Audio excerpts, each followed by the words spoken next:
CataractCoach.com, podcast series, episode number 143, with Dr. Rafael Vazquez Rojas.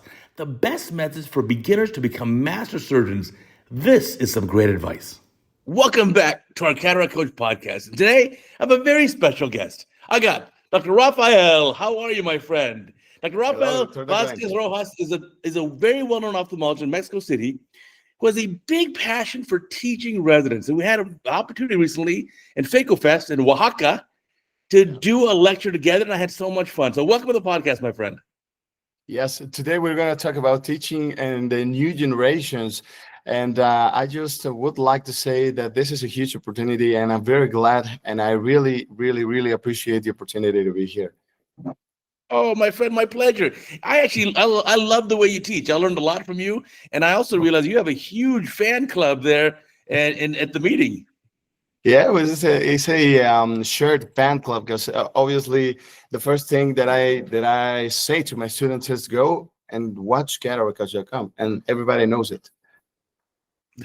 Yeah, for sure. Now, over the years, residency has changed a lot, and I think it's actually more difficult now because there's so much more material. Yeah, it's harder to learn it, and there are even so many more different techniques. But yet, the amount of training, the number of years, is the same.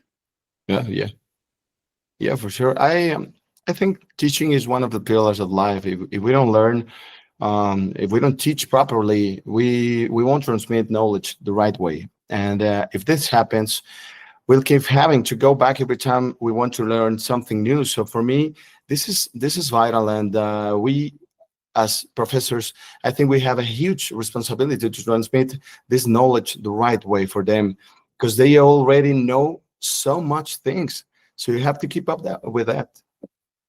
We do for sure. But I mean, the big challenge is, like, when I trained, there was no OCT machine. There was no anti-VEGF. There was no femtosecond laser. Yeah. There was no phakic lenses. None of these things existed. Or even now for surgery, all the residents learn cataract surgery, but they also learn MIGS. We didn't have MIGS. Oh yeah, for sure.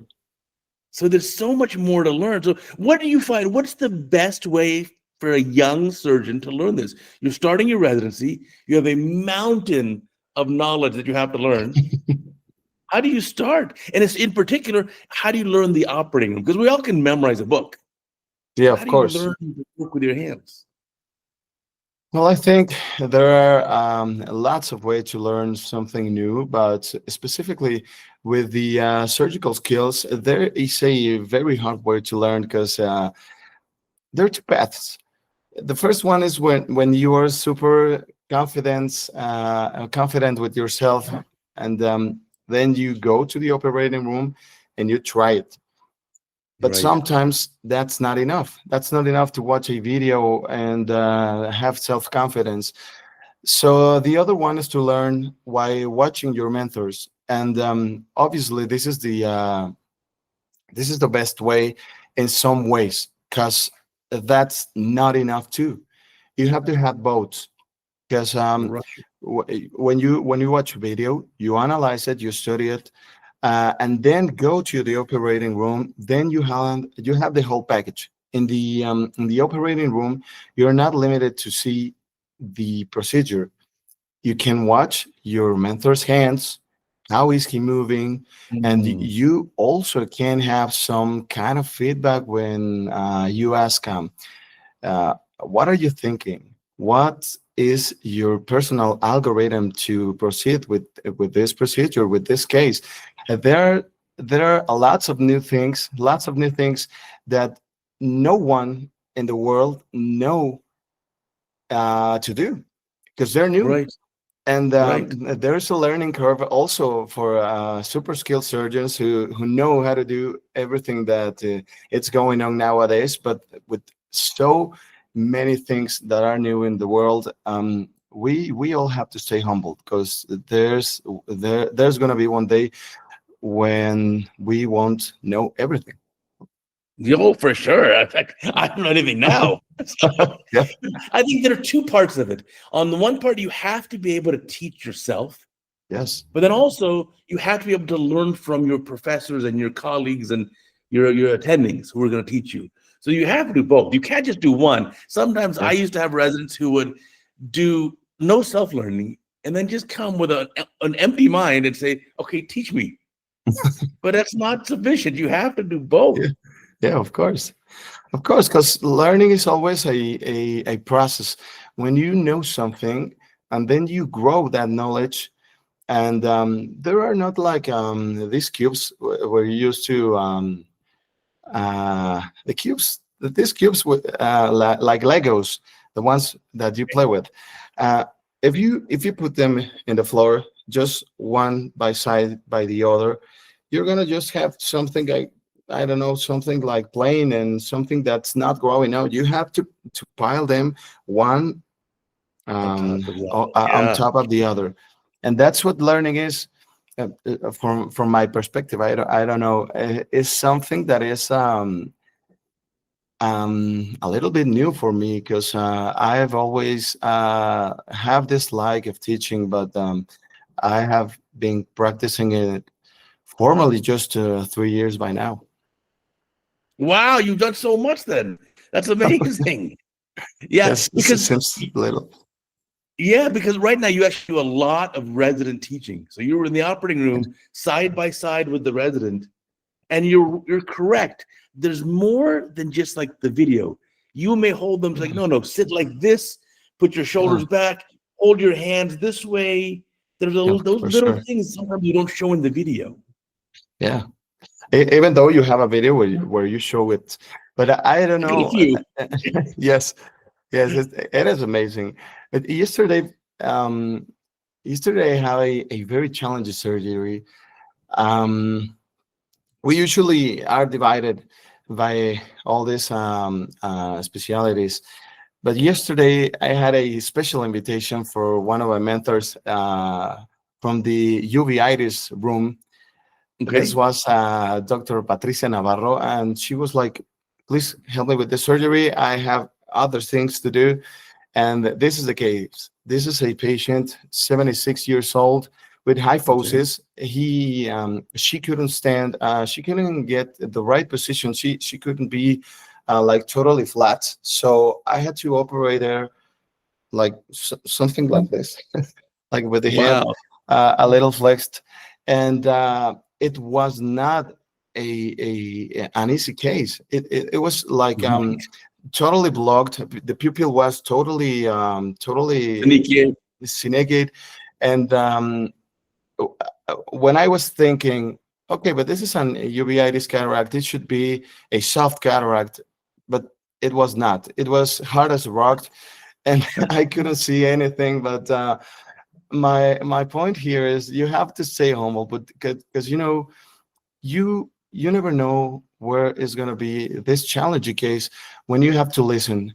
From one point of view, uh, I learned so much yesterday from her.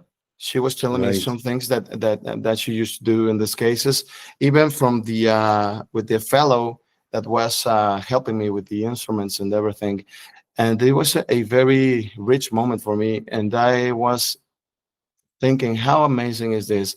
We never stop learning, and I think that's one of the greatest things in life for a surgeon, For for sure. sure. I mean, that sounds like a very difficult case. So instead of lying supine, flat, normally like we like the iris to be parallel to the floor. Exactly. But in your case, because of her bad kyphosis and she couldn't lie flat, so her iris is like 45-degree angle, and you have to Yeah. operate. Yeah, My and gosh. I was thinking about that because my back was like a letter S, because I'm not used to operate temporally, so Yeah. I didn't know what to do with my knees. My knees Uh, were striking with the table, and it was a very uncomfortable moment for my body, but to my mind and to my I don't know, my spirit, it was a very um, a fulfilling moment. yeah, those tough cases, we need them because we need that little bit of challenge. We Yeah, need that little bit of struggle. But boy, then when yeah, we finish, we feel so happy, like so relieved, like, wow, that was yeah, amazing. yeah, yeah, for sure, totally. And I think that some of that passion, some of that humility, that's what is important to me to transmit to my younger residents, to my students. Right. So if you have a young resident who's just learning cataract, beginning, very, very beginning, is there a type of cataract you like to do? 8 millimeter dilation, maybe only moderate nuclear sclerosis. What are Yeah, what are you looking for there? yeah, for sure. We have to. Oh, we always try to have these cases like totally defined for them, and obviously the density of the cataract is one of them. And at the hospital where I'm working, the Asociación para Evitar la Ceguera, which means the Association to Prevent Blindness in Mexico, we have this like algorithm where these cases for the young residents are about +2 sclerosis and anterior chamber depth around 3 millimeters. But I also add a few important points that are for me. Uh, I think there are a lot of techniques that we can learn, and sometimes we are with a mindset that when you start, you have to do a divide and conquer, and later then you can do a stop and chop. But I think there are some cases when you have to adapt to the eye, not just the Right. resident, because sometimes you think it's going to be 2+ nuclear sclerosis. But then you go to the operating room and it's a super soft gummy bear cataract, Right. and then you have to adapt. And there's when I say we're going to do flip and maybe not chop because we don't need to chop this. This is like a Yeah. jello, and you're going to aspirate it. Let me show you how easy is going to be this for you if you do the right things. So I think there are some factors that we can observe, but the most important thing for me when we are at the operating room is the this flexibility, this adaptability that we have to have in every single case. Yeah, I think you're right. The residents, you need to learn all the techniques. Flip it out of the bag for a softer lens. Definitely still learn divide and conquer, learn stop and chop, learn horizontal chop, vertical chop. You really need to be, sufficiently trained in all techniques because, Yeah, like you said, you never know. If you you try to never know. divide and conquer and the lens is super soft, you may break the bag. Yeah, yeah, for sure. Whereas if you flip it out of the bag and just you can just aspirate it, it's easy. Yeah, Now it's safe. exactly. Exactly. That's what Yeah. I say. And you have to learn your machine. If you learn how to program your machine, you're gonna be totally safe. And that's something that you can do out of the operating room. There are a lot of things that you can learn without risking an eye. So I'm super obsessive and meticulous with my residents to learn those things. For me, it's super important for them to know how the vacuum is going to behave if it's Mhm. 300, 400, 500. And in I don't know how to say this, but it has to be something that you're considering a whole package, because it's not only the vacuum, it's also the flow, it's also the intraocular Infusion pressure. pressure, all Of this. course, Yeah. it all works together. Yeah, I think that's one of the very important lessons for a young surgeon. Yeah, You need to know how the machine works. yeah, for You sure. need to be able to say, here's what settings I want to use, and this is the reason why. Exactly. Don't just copy the senior doctor settings. You have to say, okay, why do I want more vacuum? Why do I want Exactly. more flow? Why do I need more ultrasound power? Which phaco modulation I use, burst or pulse? What duty cycle? You have to understand and know all of that. You just can't start doing phaco with someone else's settings. Exactly. Exactly. Well, that's what I say. And for me, a classical progression of a resident coming to my operating room is to obviously they have to watch lots of videos. You're going to operate tomorrow. So your homework is to go to your home and watch Cataract Coach or whatever you want. Yes. And then I know, then once I know they have studied, I like to find out where they stand. Have a short chat with them, see if they had recent complications and which steps they are struggling with. And if the time allows, I try to make them sketches or diagrams and to clarify the key points of the surgery. And then for me, it's so important to create a calm environment. So I never shout at the operating room. I try to stay as calm as I can. But obviously, that doesn't mean that I won't point out their mistakes or the improvement areas, as they say nowadays. Right. You want to be able to get the point across, but do it in a appropriate manner. Yes, of course. Of Which is course. kind of just a little bit different than it was many decades ago. It was a lot has Yeah. changed. I Yes, think this yes, is for a sure. good move, but it's a move for the better. I think people learn better that way. Now, I often get emails from young doctors who say, I'm really struggling in my residency. When I go to the operating room, I'm stressed out. My hands don't work the way I want them to. And they say, I don't know if I can do this. And I'm thinking about maybe I should just don't do surgery. Maybe I'll specialize in neuro-ophthalmology. What do you tell a young doctor like this who's so stressed out about it?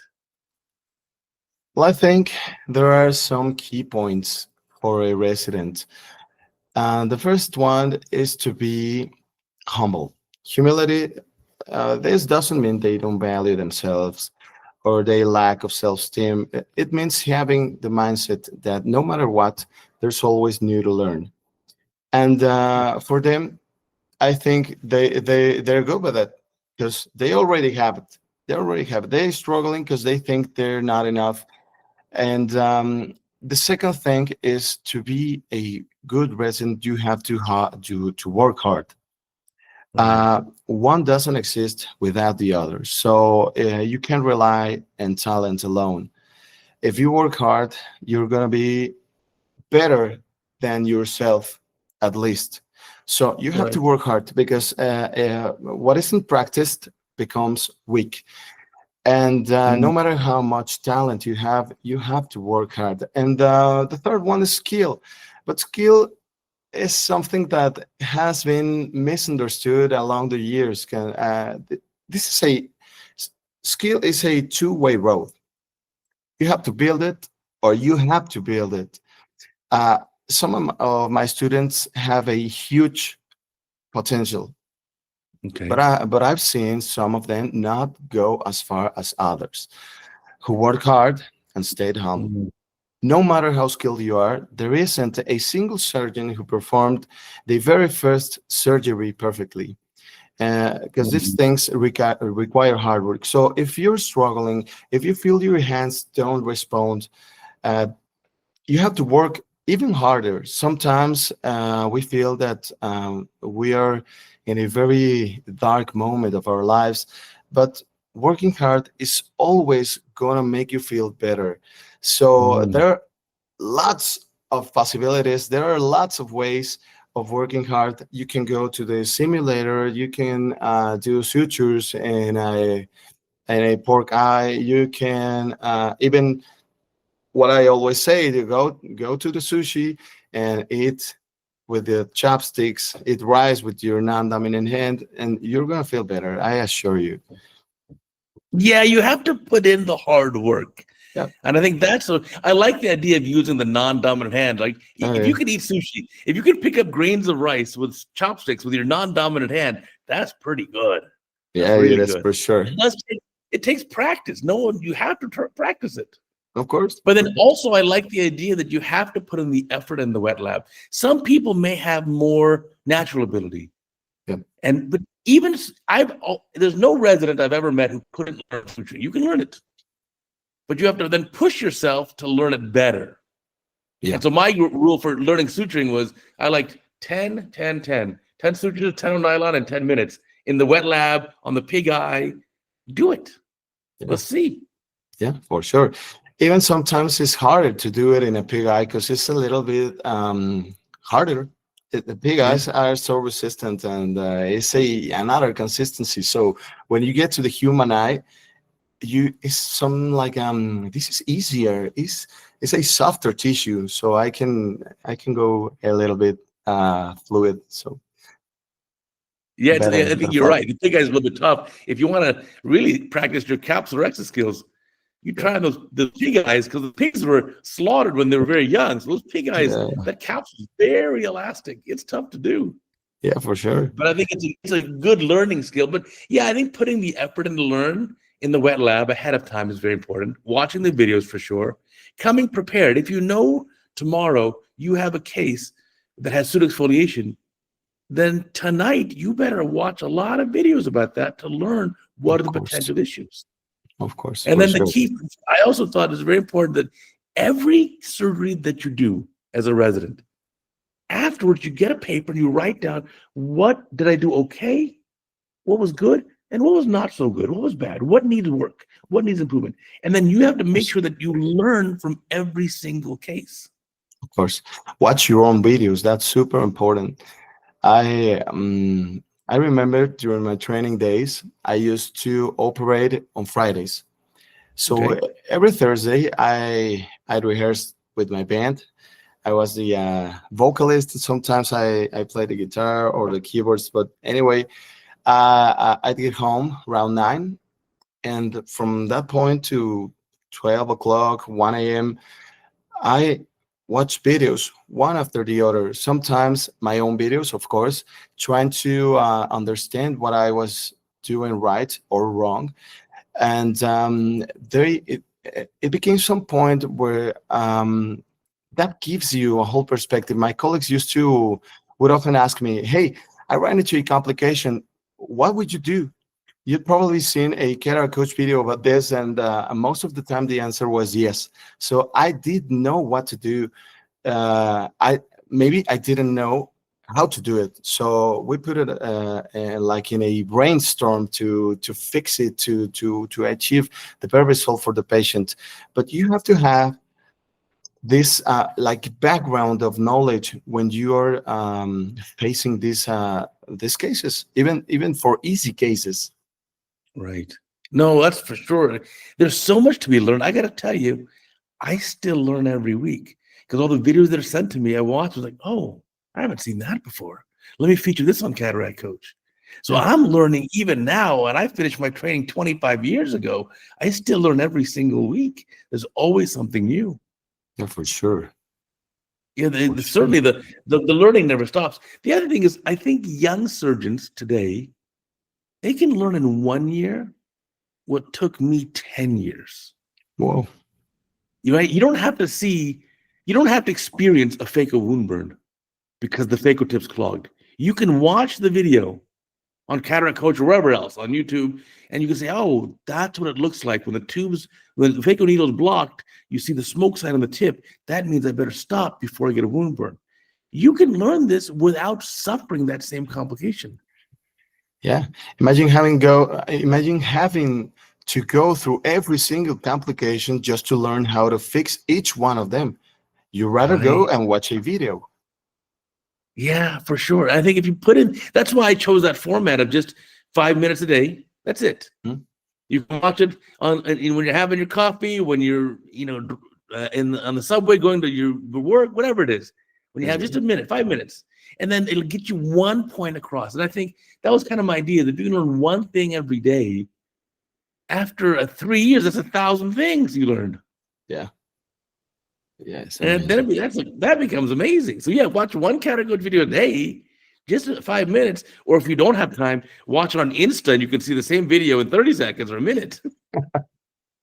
Highly edited, but then yeah, you can learn it much faster. It's amazing.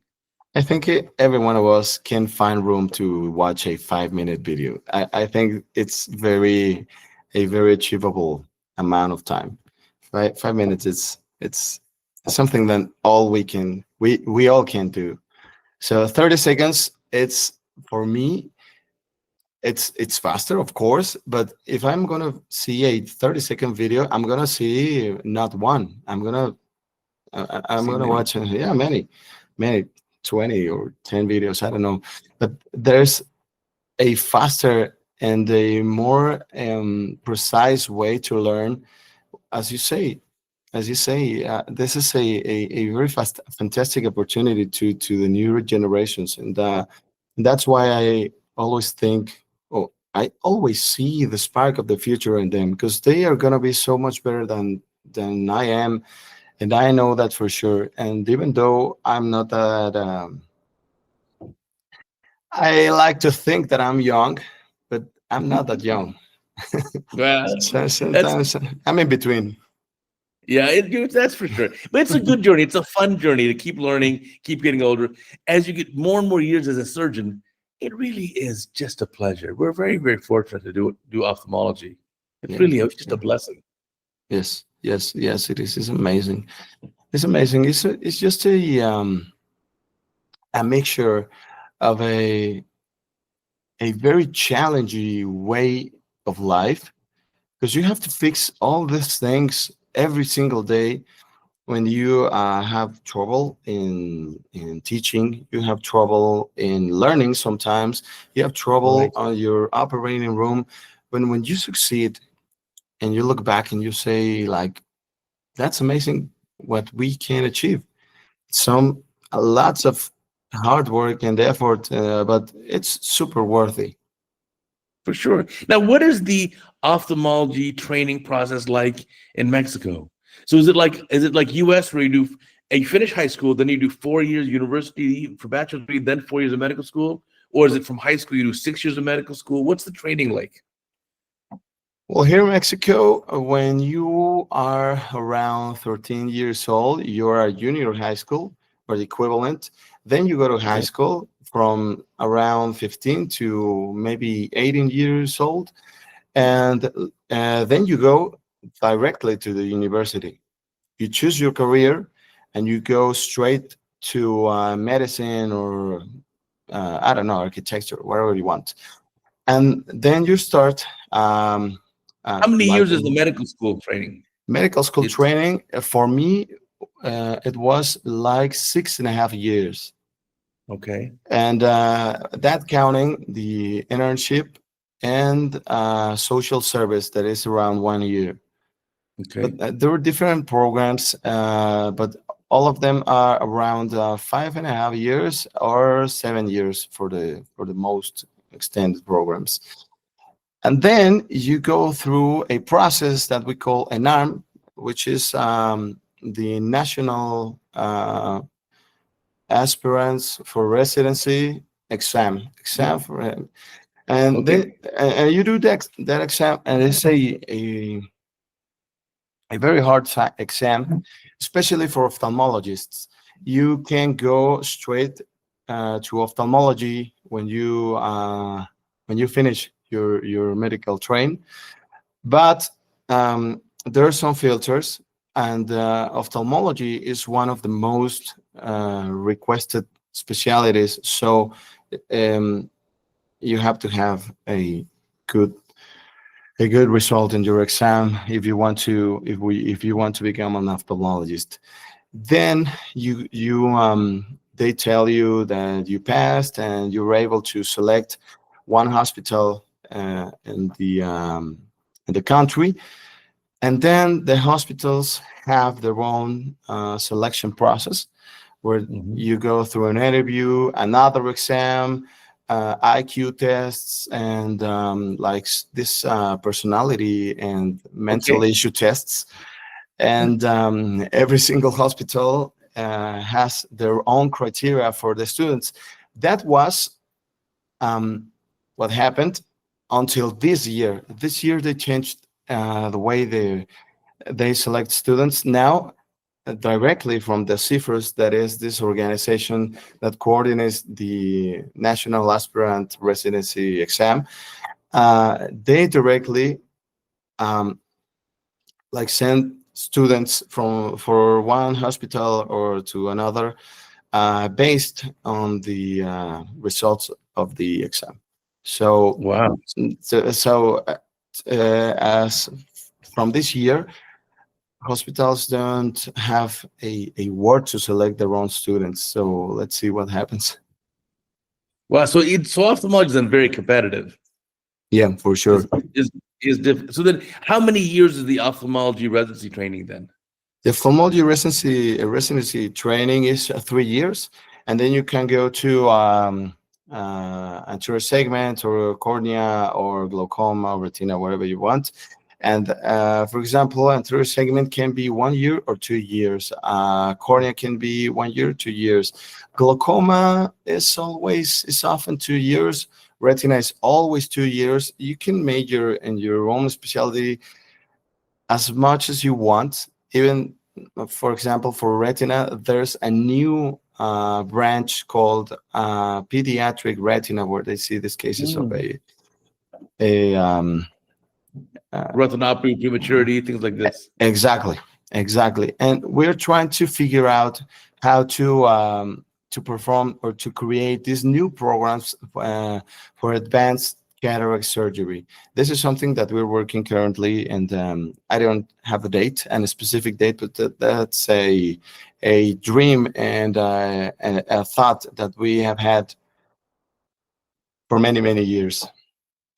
Wow, that's very interesting. So in the USA, similarly, there really traditionally have been cornea fellowship, glaucoma fellowship, retina fellowship, but there really wasn't a refractive fellowship or cataract and refractive. It's interesting that sounds, but I think that's kind of the move now. Now in the US, we're seeing a new fellowship starting, which are basically cataract and refractive for that whole year. Okay. And so you're going to start your own fellowship the same way. Well, that's a dream. That's a dream. We're figuring out how to do it. Within our program, we have outstanding professors, including one of my mentors, Dr. Roberto Gonzalez. He's one of the SNI, which means it's like I don't know. SNI is from the National Investigator System. So he's a pretty big investigator. Actually, there are only 3 ophthalmologists in all Mexico that hold this distinction. And Wow. there's only one ophthalmologist in the country who holds a SNI level 3, who is Hugo Quiroz, with whom I currently collaborate in the development of new technologies. But the curriculum of the course includes lots of things, but I think that we can rely on these big personalities to construct this new branch of the segment. I think it will be something super good for the residents. I think that'll be great. That'll be great for hands-on. Now, interestingly, you also teach not just phaco, you also teach your residents MSICS. Oh, of course.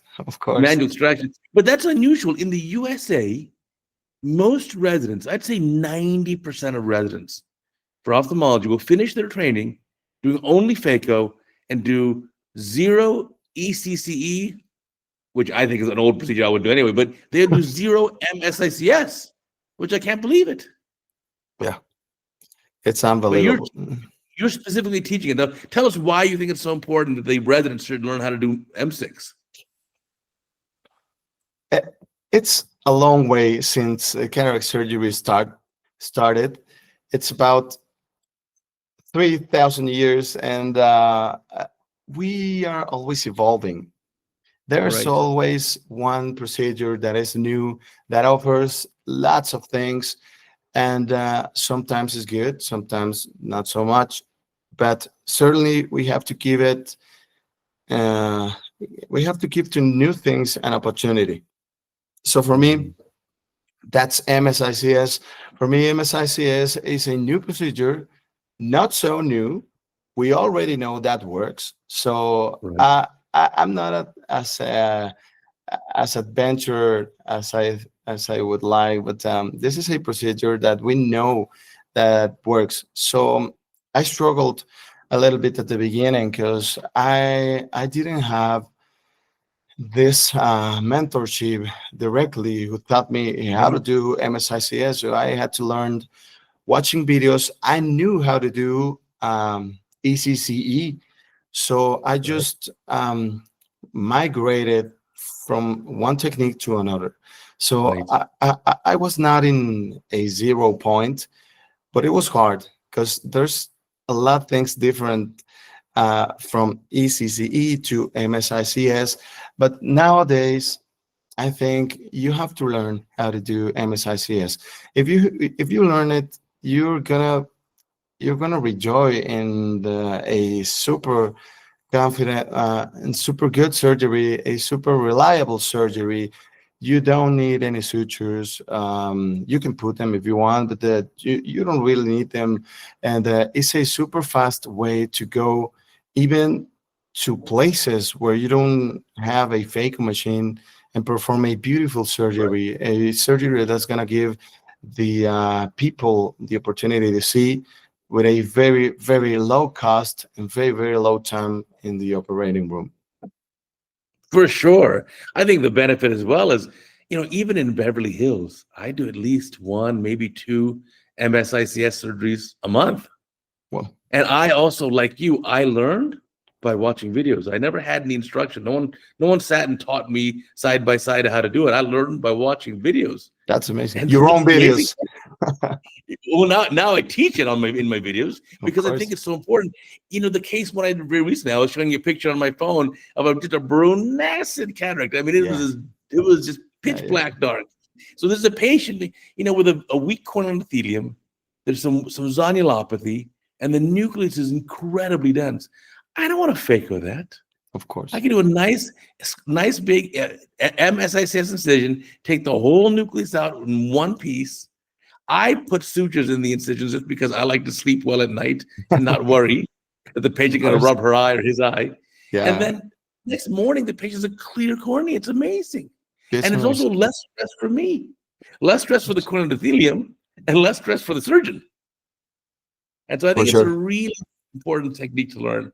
And if you're listening to this podcast and you're a young or an old ophthalmologist like me, and you don't know how to do it, I promise you can learn it. The videos are on Cataract Coach, Yeah. and you will find a case that it'll be so helpful. You'll thank me. Yes. And this a very beautiful technique. This is so handy. Um, I love Baker emulsification. That's my everyday technique, of course. But to perform and to do well MSICS is something that you do with your hands. You have to be really good trained with your hands to do Yeah. it right, to do it beautiful. And I think that's something that if you're a young resident or a young cataract surgeon, you cannot pass that opportunity. Right. If you have someone in your training program, in your residency, who like a professor who knows how to do it, please make sure you learn from him or her before you graduate. It'll Yeah, make your life for so much sure. easier. You will thank me. Again, I use it every month. And I'm so happy. Like, wow, that made life so much easier. In Beverly Hills, that's amazing. That's Isn't that yeah, amazing? And I have every machine possible, right? yeah, It's of not because I course, don't have a shaking machine. We have too many machines. I have everything. of course. But there are just certain cases where it actually is a better procedure. There was a study that was actually published with David Chang and the Himalayan Eye Care Project, where they're doing these brunescent cataracts. David Chang, who's a great surgeon, does it with phaco chop. And on the other Hmm. side, they have Hmm. another surgeon, Sandak Ruit, who does it with M6. Yeah, Not only and they look at the outcomes. Outcomes were better with MSICS compared to a world-class phaco surgeon for that's so those types stunning. of cataract. Yeah, For a brunescent, dense, absolute, dark cataract for sure. yeah, for sure. For sure. It's a beautiful technique with so good results, even though they have this study from the Indian Journal where Right. they studied like 80,000 cases done with MSICS, and of course, the results are super positive. It's an amazing and outstanding technique. I try to teach them at the hospital. I've been struggling with it because um, I think if you are not open to new things, it's going to be hard for you to accept there are some new techniques, and you're going to have complications with one or the other as you're learning to do one or the other. So you Yeah. have to be ready to learn, to identify, and to fix these complications that you're going to have, even though if you're learning to do FACO, if you're learning to do MSICS or whatever you want. For sure, for sure. I think it's learn as much as you can Yeah. because the challenge is another question for you. Sometimes people say, young doctors say, I finished my training and now I'm operating alone. Oh, And then if I have a problem with I look to my left and I look to my right, and there's no professor. It's just me. How do you yeah, mentally prepare when you're a resident? You're very lucky. If your resident's so lucky, if they have a problem, you're sitting right next to him. yeah, You can rescue him or her. yeah, of course. But then when they're graduated, they're gone. How do you prepare for that mentally? Wow, That's tough. that's tough. That's really tough. But I think there's a way. There's a way. You have to have your own inner little professor in your head telling you what to do. I'm very glad my students are special for me, and they know, and I know, and there's this relationship that I have with them, and sometimes where they are out there in the world saving eyes, they usually tell me in some points that I don't know what to do. I always think, what would Rafa said to me? And I think Awesome. every single one of us should have this mental voice where you can rely on what you know. It's not because it's me. It's because maybe you saw a video, maybe you read an article, but you know what to do. Maybe you don't know how to do it, but there's a start. There's a start, and you have to be prepared. I don't have an easy answer for this because that's not easy to become a very good cataract surgeon. It's never going to be easy. You have to prepare. You have to study every day. You have to see lots of videos, no, not one or two. You have to see lots of videos, 10 Right. or 15 every day, especially if you're in your learning curve, if you're a resident fellow or whatever. If you're learning, you have to get soaked on knowledge in order Mm. to have it in the right moment, because there's at, in my training, there were times where I was like, I know I've seen this video, but I don't remember what I had to do. You have to have it Yeah. fresh. You don't have to watch them one time. You have to watch them lots of times. You have to be natural with that knowledge in order so you can apply it on your patient, on your surgery. Yeah, for sure. For sure. I think that's a very important lesson to take home. Now, what's it like? You practice in Mexico City, which is the biggest city in all of North America. Yeah, What is it like practicing? That's a big city. yeah. There are a lot of cataract surgeons, amazing cataract surgeons. Of course, competition is hard. You have to be an outstanding surgeon in order to people choose you as Right. as their cataract surgeon. But I think that's challenge, the kind of challenge that I like. Because if you're Mm. good, if you love your work, you're not gonna feel that you're in a competition. You're just gonna feel that you're doing your job. You're loving every day, and for me, that's enough. Of course, there are cities in the country where you can get rich so much faster, and sometimes I say, man, what am I doing here? But I love the city. I love the city, right? Yeah. This is a very big city with a lot of things to do. You have cafes, you have malls, you have entertainment, you have colleagues, uh, which with you can share and exchange ideas. Big hospitals. We have the three biggest like hospitals of ophthalmology in the country. There are in Mexico City, which are La Asociación para Evitar la Ceguera, which is where I work, Conde de Valenciana, y el Hospital de Nuestra Señora de la Luz.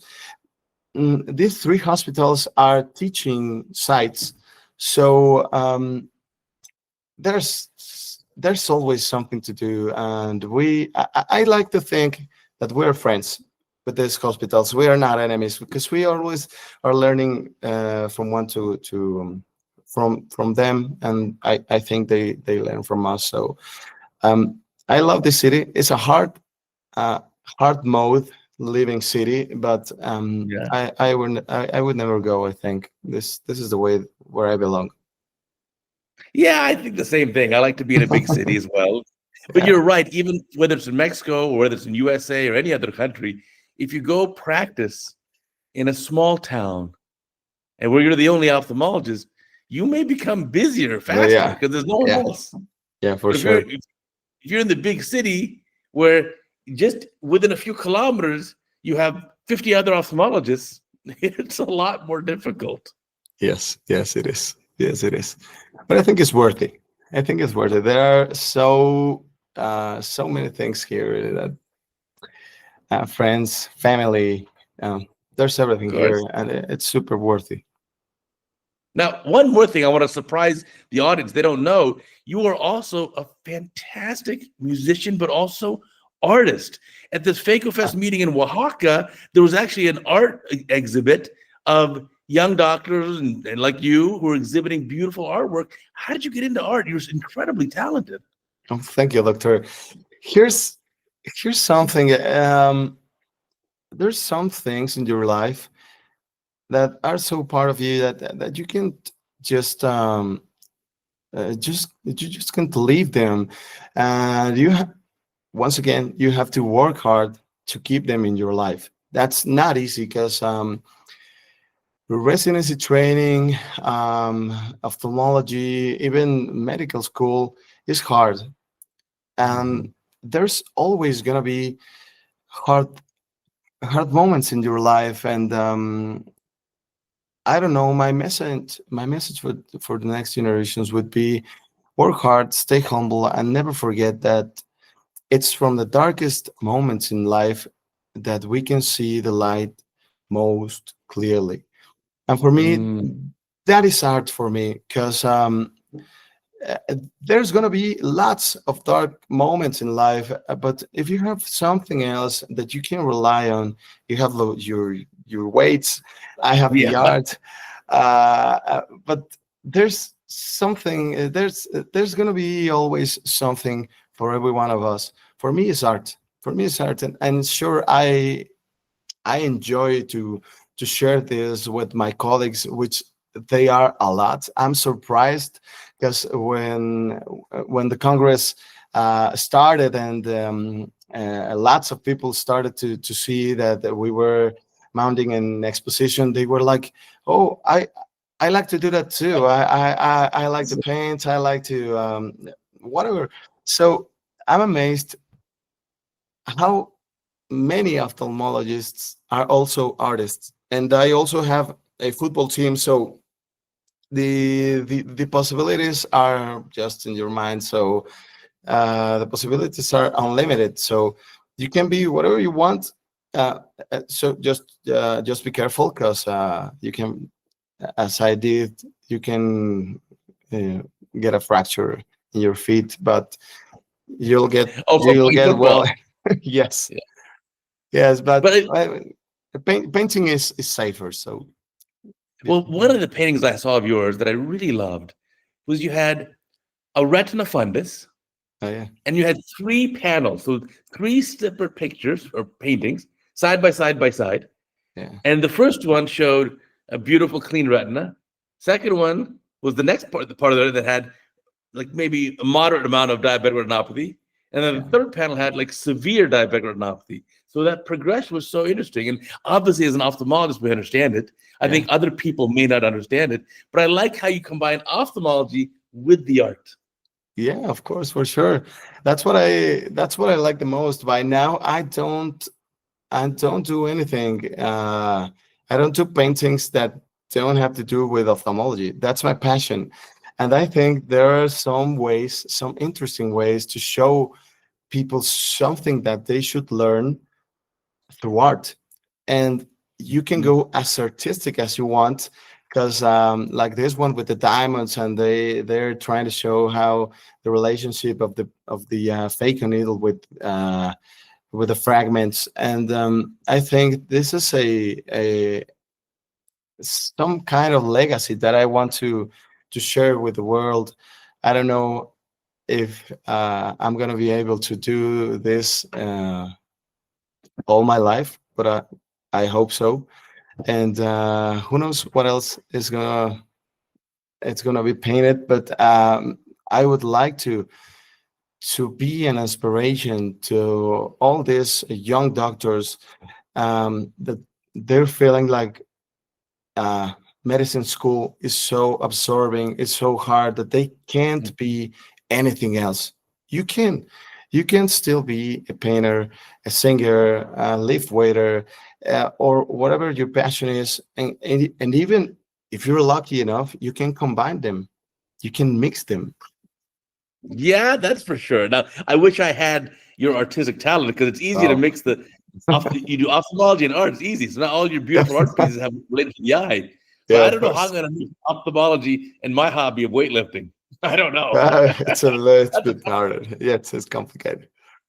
Unless I do too For much sure. Valsalva and I get a subconjunctival hemorrhage. Whoa. Yeah. Sometimes it's hard. You have to take care of yourself. But no, that was absolutely fascinating.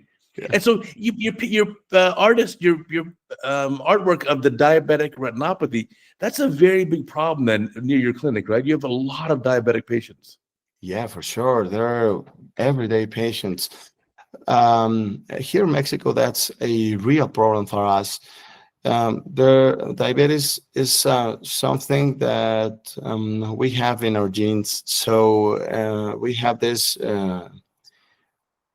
with this risk higher than the population. So even cataracts can present in a faster manner, and we have lots of patients with diabetes. So yes, it's a everyday patient, and we always try to help them as much as we can as ophthalmologists.